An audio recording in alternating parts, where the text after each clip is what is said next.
A spokesperson for Donald Trump by the name of Sean Spicer appeared on CNN this past Wednesday to tell people that, hey, it's only corruption, or essentially corruption is only illegal if it's done in secret. When you do it publicly, when you're upfront about the corruption, it's not illegal. Now that's kind of paraphrasing what he said, but he did tell us that when you're not sneaky about it, it's not illegal. Now I don't know if Mr. Spicer understands the law, but I'm going to have to go ahead and assume that he doesn't. Let me put it this way. If I walk into a bank and I yell, hey, I'm going to rob this bank, I'm being open about it. That doesn't mean it's not still illegal, you idiot. You can't do that. Being open about breaking a law doesn't make it any more lawful. Donald Trump has made it clear that he is still going to retain ownership of his businesses. He is still going to profit off of those businesses. He's going to profit off of his office of the presidency. It's actually why he sought that office to begin with. And for Spicer to go out on CNN and say that, well, it's not illegal if it's done out in the open. That's not how the world works. That's not how the law works.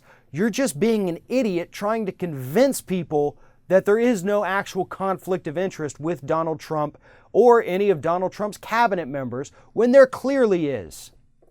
These people that Donald Trump has put in his cabinet and Trump himself are some of the most corrupt people that we will ever have had to serve in Washington, D.C.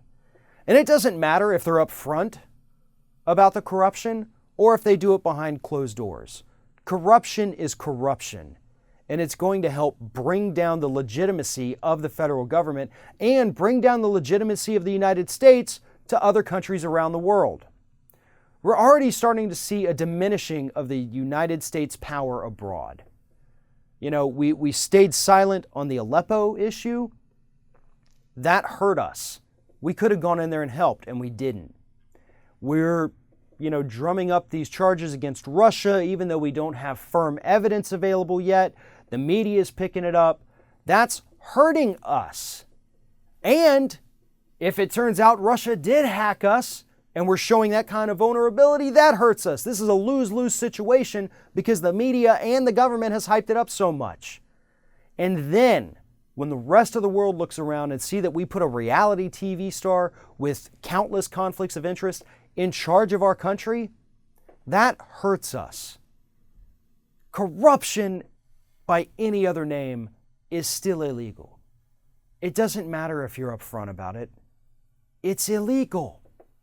And Sean Spicer needs to understand that before he goes back on television and makes a complete ass of himself. Because you got to remember, Mr. Spicer, you're actually representing the Trump administration.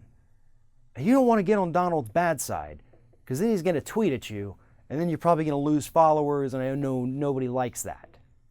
But more importantly, just stop lying to the American public for at least one day. Is that too much to ask?